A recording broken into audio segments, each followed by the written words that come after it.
एक ओढ सतत मनी व्याकुळ होतो देह. एक ओढ सतत मनी व्याकुळ होतो देह. आतुर असतो फक्त वारीच्या आगमनासाठी. जसा आला होता वैकुंठीचा राया तुकोबाच्या भेटीसाठी.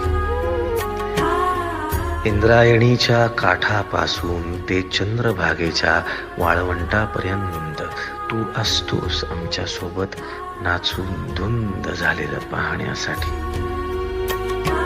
स्वतःच्या कामाला पांडुरंग मानणारे काही थकलेले भेगाळलेले देह असतील तिथून तुझ्या वारीचा सोहळा अनुभवतात.